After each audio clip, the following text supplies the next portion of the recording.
All right. Well, my name is Gary Bland. For anyone that doesn't know, I help run the LUG here in West Virginia. Today we're going to have Matt from Trilio talk about backup and recovery using their product. And big thanks to Trilio for helping us get this lined out. Absolutely. Thank you, Gary. Carl, do you want to start up at all, or just want me to just get running into it? I can vamp for a minute if you want to start sharing your screen, but also hello everyone. I work at Trilio Data as well. I work on the business side. I know how user groups work. You guys want to learn something today, so I don't want to bore you with with that side. But Matt LeBlanc is my colleague, solutions architect on my team, and also for Friendly Faces, Kyle Hensley, who you see as well, is also from Trilio. But I asked Matt to put together a nice technical presentation for you today around Trilio Vault for Kubernetes. As was just mentioned, we're a backup and recovery company. So from the high level, it's pretty simple. We do backup and recovery. But I'll turn it over to Matt and let him kind of walk you through the considerations of backup and recovery around containers, right? A lot of people, this is a new world we're going into, and what does it mean around data protection for Kubernetes and containers, and then our approach to it. So by all means, I hope this is interactive. And questions along the way, please jump in and guide Matt in the conversation of what you'd like to learn from us today. Thank you, Carl. Just before I get moving, I just want to make sure that you can see my my presentation full screen. Yep, good to go. Excellent. Yep, all good. Cool. All right. So I am Matt LeBlanc. I'm the Global Alliances Solutions Architect here at Trilio. I work with Carl, and I'm actually filling in for the product manager, which was originally supposed to be doing this, but he has some personal stuff that came up, and so I'm filling in for Prashanto. So we have a agenda. It's kind of we should definitely be inside of an hour on this presentation, but we'll go over the company. We'll talk about the customer problem and what we're trying to resolve. We'll go through what Trilio Vault for Kubernetes brings to the table, and then we'll go into the architecture of how it works. We'll do a quick demo. The coming soon will be a very, very quick screenshot, but you'll get a very, very good idea of what we do have to come. And then we'll talk about where you can download it, get the documentation, and then wrap up. Pretty simple. So quick overview, Trilio has been around for a number of years, since 2013. Leading performing company in data protection. We got our toes wet in Openshift and Rev, and we have obviously broken into the Kubernetes side of the market. We have large enterprise customers from the automotive, defense, telco, MSPs. And we're getting a lot of traction. It's actually pretty amazing through the challenges that we've had through COVID times. Carl and I have had extremely busy quarters following up on interest in our technology. But with that said, yes. One quick verbal typo you made. You said we got it started in OpenShift. We got started in OpenStack 7 years ago. I'm sorry. Go ahead. Thank you for the correction. That is correct. I'm sorry. I flip those occasionally, just one for the other. But yes, OpenStack and Rev is really where we got ourselves in this space. And the beautiful part is that we actually do everything that we learned in Rev and OpenStack. We've really applied those same tenets to what you're going to see here for Trilio Vault for Kubernetes. So the customer challenge. First, we all started with bare metal servers. Back in my day, we had Exchange was sitting on a single server, and your applications are sitting on all your apps were sitting on a single server. Efficiencies were in the toilet because you basically had to plan for your peak worst case scenario, the Black Friday or whatever the busiest day of the year was, and quickly moved to virtualization. Right? And then you're able to spread that load and try and get a high utilization to maximize your investment. But the world has really moved on to the cloud native space, which is all about container runtime and being able to distribute those apps with microservices.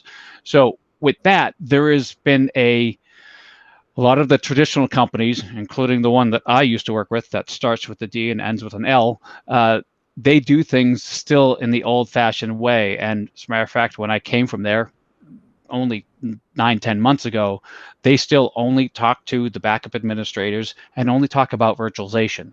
They still haven't moved on.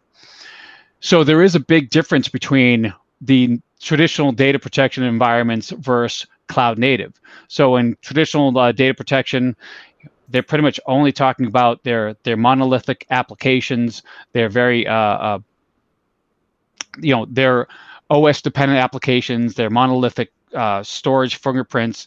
They often they focus on the storage or they focus on the backup administrators, but they don't really have any idea on how to talk to the IT admins that are running the platforms versus talking to DevOps. That was actually one of the biggest challenges we had. When I was at that other place, is that they only had relationships with the backup administrators, and they had no insight as to how to talk to the DevOps folks. So not only was it a technical challenge for them, but it was a cultural challenge as well. So in today's world, as you and I know, everything is really based on a highly scalable, highly available, all API driven, fully automated, multi-tenant, and making things as easy as possible. It's all about self-service. Nobody wants to have to open a ticket, and nobody wants to wait for another administrator to fulfill a request. It's all about self-service now. So as the saying goes, there has to be a better way. So that's where we come in. So these basic tenets that I'm going to review here, all of these, not only do they apply to the Kubernetes model for Trilio, but they also apply to Rev and OpenStack. So first of all, we're agentless. Agents consume a lot of resources. They require caring and feeding for. You have to install them. You have to upgrade them. They have potential security holes, and they consume resources. CPU and RAM is not cheap, especially when, as you scale out your environment, you have to install yet another agent and yet another agent. So since we do everything via API, all of what we do is really baked into the platform. It's all inside Openshift. It's all inside Kubernetes. We just make the calls. We're also multi-cluster and multi-tenant. So we follow rules-based access control. So the right people have the right controls that they need, or more importantly, they don't have access where they should not have access. It's also multi-cluster aware, and you're going to see that we do have the ability to support multi-cluster as well as multi-cloud. From a self-service standpoint, our view on how you manage your data protection is very, very different than the traditional players of the Dell, the Commvault, etc. What we believe is it should be fully automated, and we want to really empower the DevOps folks or the DevOps folks to be able to do their own backups, and more importantly, be able to do their own restores. And we can do this because we're really empowering the DevOps folks to do that, but we're also giving the IT administrators command and control of the environment, so they know that their backups are happening, and they know that they're being done to the policy set forth by the company. And it's all being done using native UI tools. So because we are cloud native, of course, you would expect it to be scalable. One thing that is a big differentiator from the traditional dinosaur players out there is that when I did work at that other company, I would often size things based on a time period. So a backup solution would be defined for 18 months, 36 months, maybe 5 years. And after that time period, it was really rip and replace, and to replace it with the next generation of hardware, next generation of software. We don't work that way because we are using all native APIs within the Kubernetes environment. We can scale with your environment without any user intervention. So you can install now and not really have to do anything to maintain the growth. As you would expect when doing backups, we are also non-disruptive. So we're not going to have to shut down your application or database in order to get a good, clean, fast copy, as you would expect in a modern environment. And then finally, we use a open universal backup schema. So we save all of our backups to a QCOW2 image. The advantage there is that if you don't have Trilio installed in the customer's environment, say 5 or 10 years from now, you still have access to your data. Now, that's very, very different than how Commvault or the other players work, and that they would expect that you have an active license in order to recover that information. So some additional keys is that we're very application centric. So we don't just back up the PVs, we protect the metadata and all the Kubernetes objects.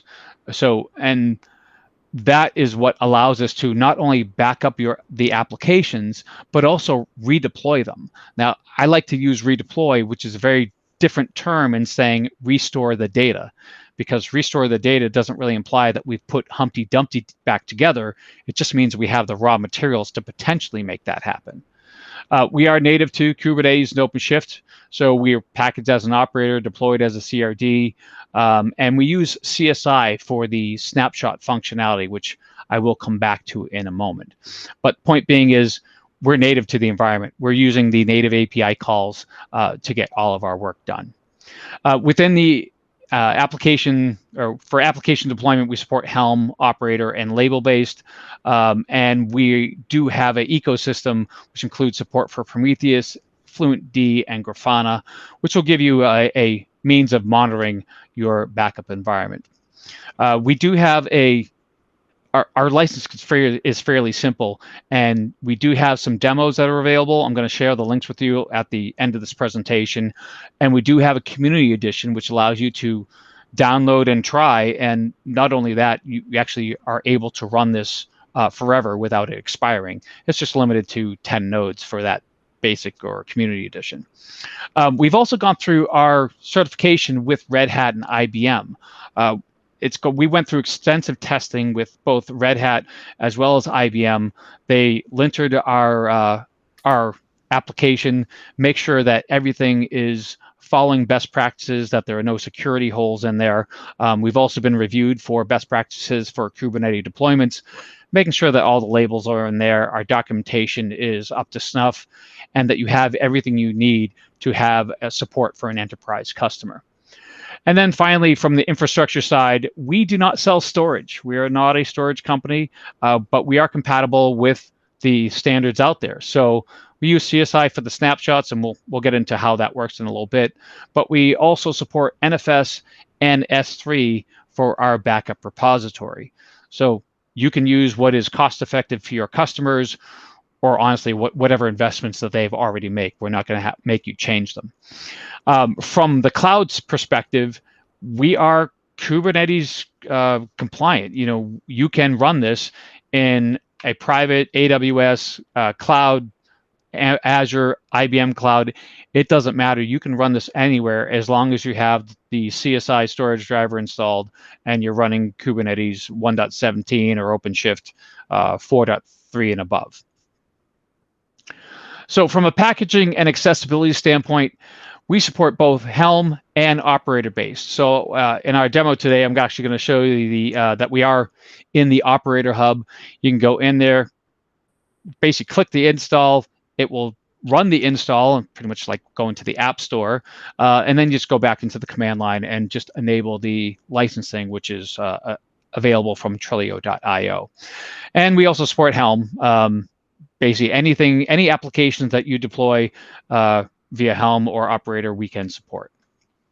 As I said, we are available up in we do have support for OpenShift here. I am going to come back to that. This is just a screenshot, but I do have a live demo to show you in a little bit.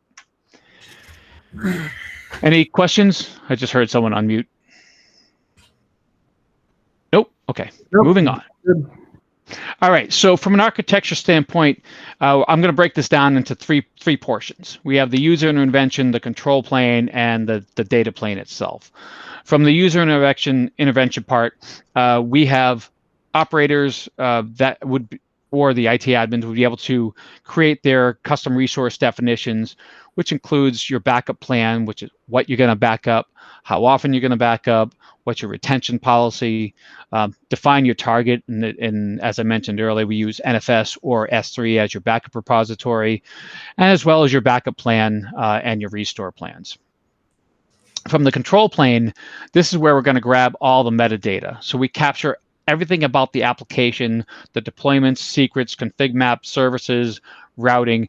We grab all that information that was used for the deployment of that application, that YAML configuration, and we save it as a JSON file on your NFS or S3 repository. And then the second part of the backup is getting the data itself. So that's where we're going to take a CSI snap of your PV.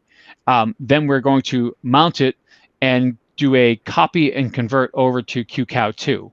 So the key here is, although we are using CSI for the snap function, I want to make it clear that snapshots are not backups.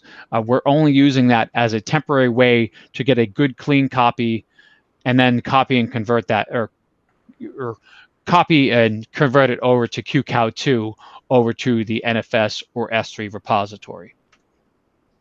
So we do have a few CRDs that are there available for configuration. I mentioned the target, your NFS or S3 repository, the policy, what you're going to back up, frequency, its retention, the hook scripts, which basically allow you to get a good, clean, quiesce copy. So you have pre and post triggers to make sure that we are able to get that good, clean copy. Your backup plan, what are you backing up, whether it be Helm, label, or operator-based deployments, or any combination thereof, which we're going to see in a little bit. And then as well as our backup plan and restore plans. So once we have our backups, we're able to do our restore, and that restore, I just want to reiterate, is redeploying your application. So let's take a look at how this works. This is the high-level overview, and then we will review the how a full backup works, how the incremental works, and then the restore. So in this case, we've done our backup. So we have a Helm-based, a Helm deployed application. Let's just say it's MySQL. Within that application, we have our pods, our PVs, secrets, and config maps. We're going to grab those and create our JSON file and our QCOW2 image on our NFS or S3 repository. When we want to restore, it is really as simple as it's kind of a one-click restore. Oops, we can get all of that information back. And essentially, we are going to redeploy that application to the same state it was when we did the backup. Now, we have 4 use cases, which I will get to in a minute. But essentially, there's the one main use case of backup and restore, and then there's the other 3, which I will just refer to as redirected restores. When you restore, you can restore to a different location, a different cluster, a different cloud, which basically opens up or for dev test, or a different namespace. So that means that you can use this for DR, migration, or dev and test as well. So what do we back up? We're the only vendor out there that I know of that backs up in all 3 methods. So we can back up custom labels, Helm deployed applications, as well as operator-based applications. And essentially, they all do the same thing. They're going to see what resources were used for the deployment of that application, mark those as we need to back those up, and then grab all of the PVs associated with that application. Now, if you have an application that was deployed using all 3 methods, we support that as well. So you can mix or have a single source. So for your backups, the backups are fairly straightforward. The backup and the incremental backup forever, they essentially work the same way. And they start with the first step is backing up the metadata. So that's all the data that was used for the deployment of that application. So first we'll do a metamover pod spawn for each of the metadata backups. And we're going to grab all that cube application and back up to our NFS or S3 repository. And that's all saved in that JSON format. After we've completed the metadata backup, then we're going to move to the data backup. So we'll do a data mover pod spawn for each PV. We're going to create that CSI snapshot, create our CSI volume from that snapshot, attach the PV to the data mover pod, and then do the QEMU image convert to QCOW2 format on our NFS or S3 repository. So that completes the first backup. But we're not done.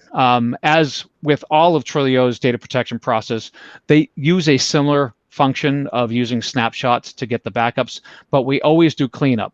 So even after you use that, after you do that first full backup, we're going to give you that space back, and that was so that snapshot is really ephemeral because we have a fully formed backup saved on your NFS or S3 repository. So for incremental backups, it works identically. The major difference here is that we've already gotten the majority of that data, and we're just going to capture the differences. So again, we'll do a metadata backup, do the meta mover pod spawn for each of those backups, grab all the cube application, write that to our NFS repository as our JSON file, and then we'll do the PV backup. So data mover pod spawn for each PV, create our CSI PV snapshot, create our CSI volume, attach the PV, and do the QEMU image convert to QCOW2. And then when we're done with that, detach and delete the PVs and clean up. So if we want to do a restore, we basically go through this process in reverse.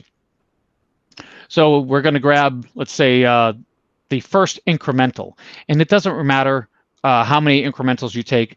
We support incrementals forever. You do not ever need to do a full backup again because you've done it once, and we're able to put everything back together.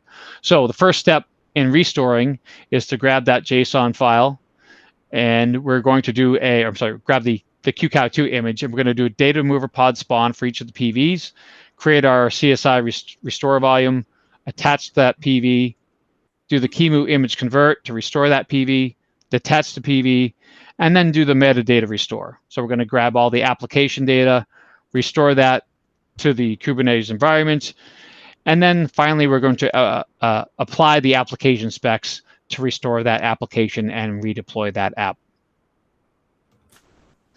So the use cases, I did get a little ahead of myself. They're quite simple. I mean, it's backup. So if something goes wrong, we can back up at the cluster or we can back up at the cluster or namespace for your backup or restore. You can do a full or selective restore in that application.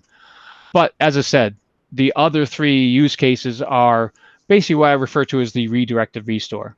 So if you do your backups and you have your JSON file and your QCOW2 image, you can then replicate that over to another site using whatever means possible you see fit, either NFS or S3.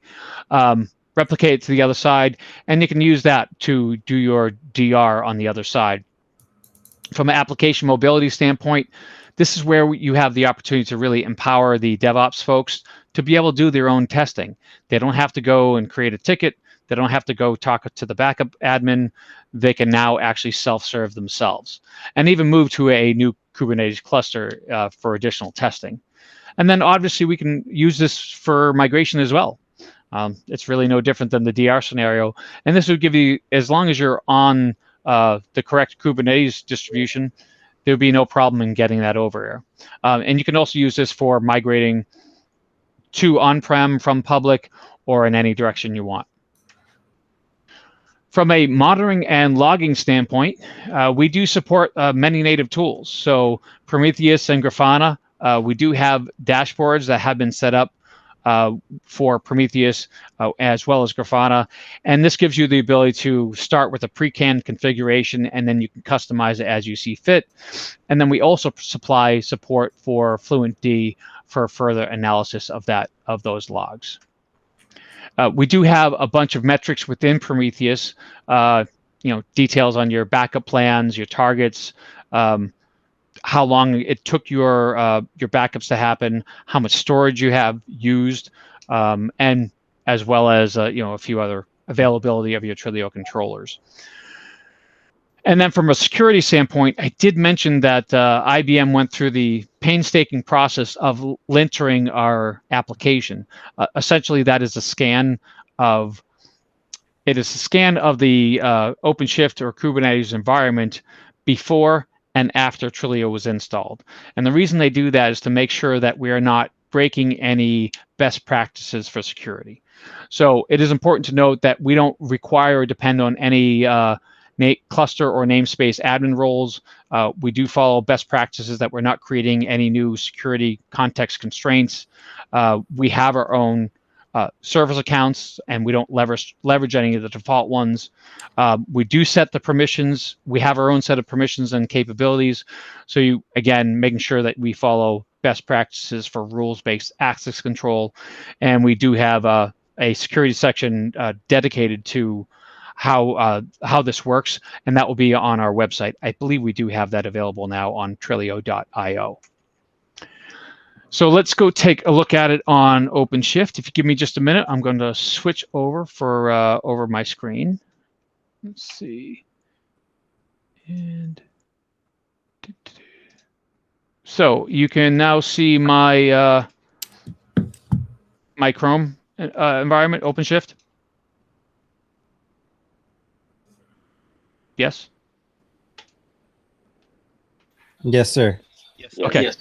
Just making sure. It's very silent, so I'm moving on. All right, so within Operator Hub, you can do a search for Trilio, and we are found here. We do already have it installed. You can see that, within our capability levels, we've really passed the requirements for to be approved for the marketplace here. But we do have that installed. So let me close this and take a look at our installed operator. So we can see that we are running 1.1 of Trilio. We do have a new version upcoming that will be released within a month. KubeCon North America is in less than a month, actually. I think it's in 3.5 weeks. So within here, we can see all those components that I talked about earlier. We have our backup plan, what application is going to be backup, its status. We have our target, in this case, our NFS or S3 repository, licensing, capturing events, as well as details of the YAML. But one thing that you should be aware is that we do have some labs available. Actually, I'm going to move on to compatibility support and come back to that preview in just a moment. From a compatibility standpoint, we do support all of the platforms that you expect for Kubernetes. So Rancher, upstream Kubernetes, as well as Openshift. Now, the storage requirement we have, you've heard me talk about using the snapshot functionality in order to get a good copy of the data, and then we copy that over or do a conversion over to QCOW2.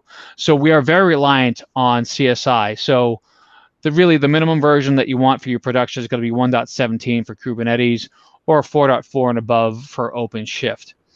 Targets, it's just a protocol. As far as we're concerned, you can use any form of S3, whether it be Amazon or IBM Object Storage, formerly a CleverSafe, I believe, or any NFS appliance out there, your choice.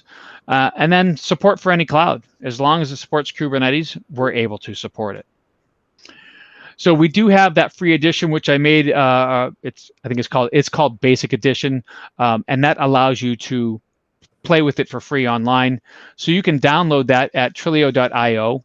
The licensing it's just going to ask you for identifier for your cluster, and then you'll be able to enable that basic license.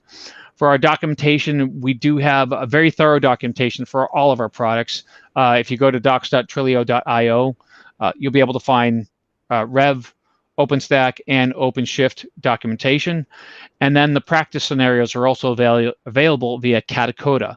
If you haven't used those, essentially it is an online lab that allows you to play with it. So you can actually deploy an application all from the command line, deploy the app, set up Trilio to do the backup, restore the application to a different namespace, and then make sure that the application is properly working. In our case, it's Hello World. So I did mention I'm going to have a quick sneak preview. So one thing that you haven't seen is we have a new GUI that will be coming out. There is some additional functionality, but I'm going to show this very, very shortly. And I'm going to give a very brief description and move on from it.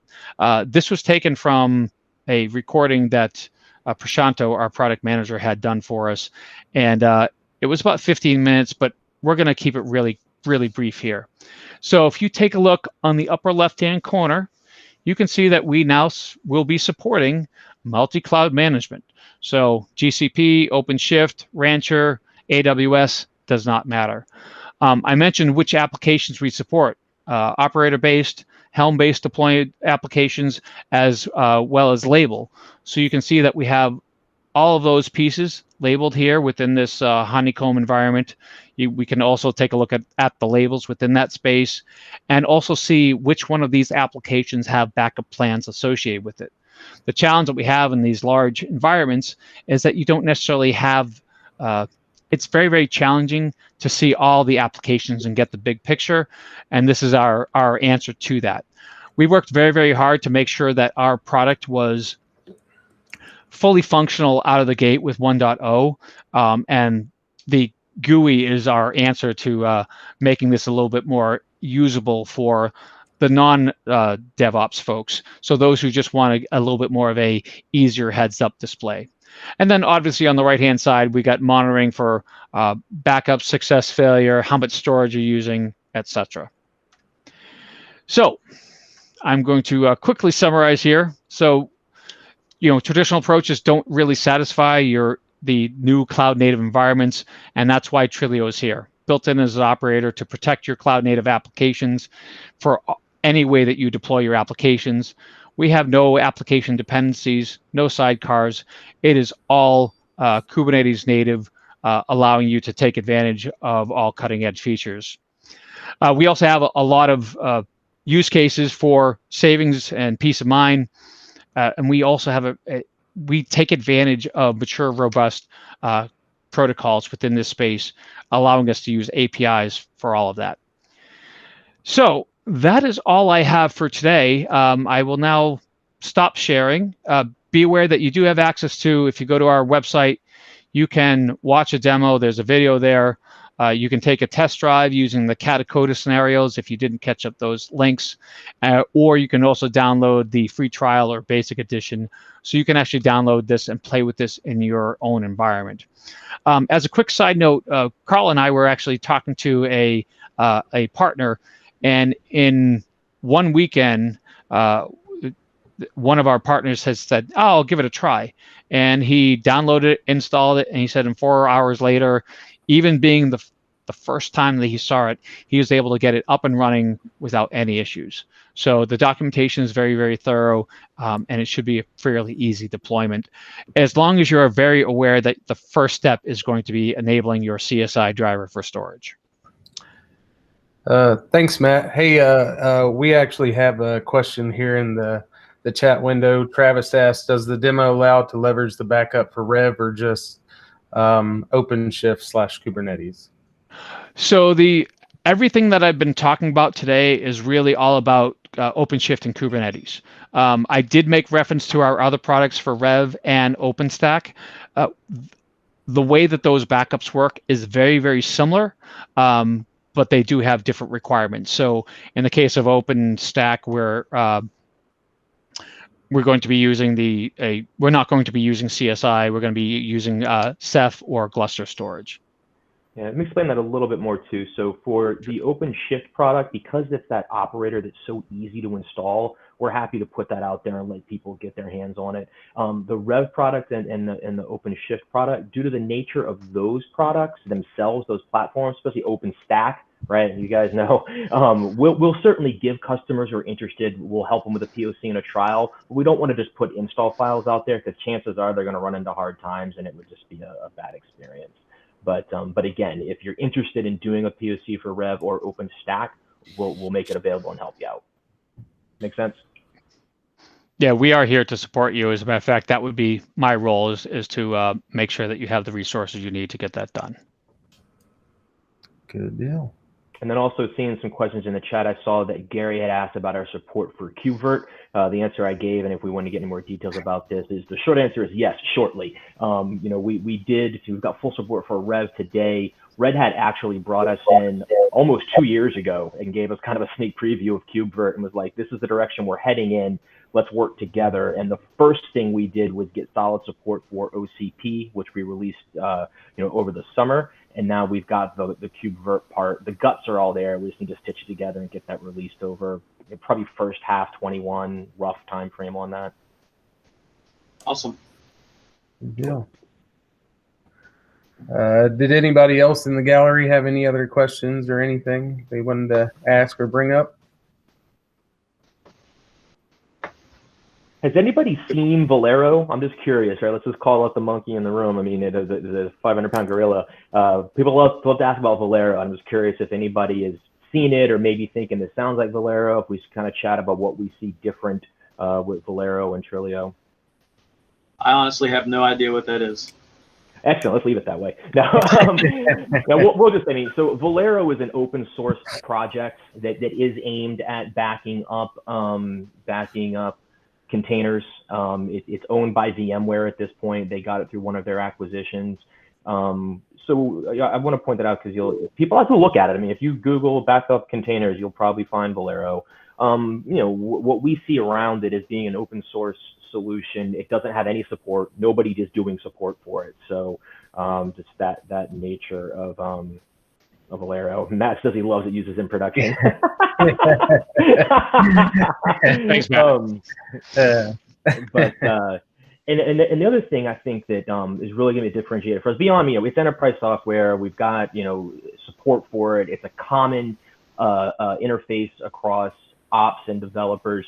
But the UI that we've talked about, that we've got coming up, the UI is going to be very much a differentiator around the Valero experience, which is very UI driven. It was amazing. We've given that demo of that UI to a couple of customers, and one of them actually congratulated Prashanto for the work that he had done. They were that impressed after watching 15 minutes of his walkthrough of the capability. I know I was impressed, but to see customers that impressed is makes you smile. Yeah. Does anybody else have any other questions? You can throw them in the chat or just ask Matt right now. All right. Well, good deal. Well, thanks, Matt, again for stepping in on such short notice to fill in and do this. And thanks, Carl, for helping us with the organization of this, and Gary as well. So thank you very much. And if you guys need to know any more, we'll try to put Carl's email and Kyle out there so you guys can get in touch with them, or you can get in touch with me at randy@trilogyit.com. Yep. Really Thank you. appreciate it, guys. Thanks. Thank you very much. Yes, thank Good you night. guys. Everyone have a good one. Good night. Thank you guys. Take care. Thank you. Hey, Keith.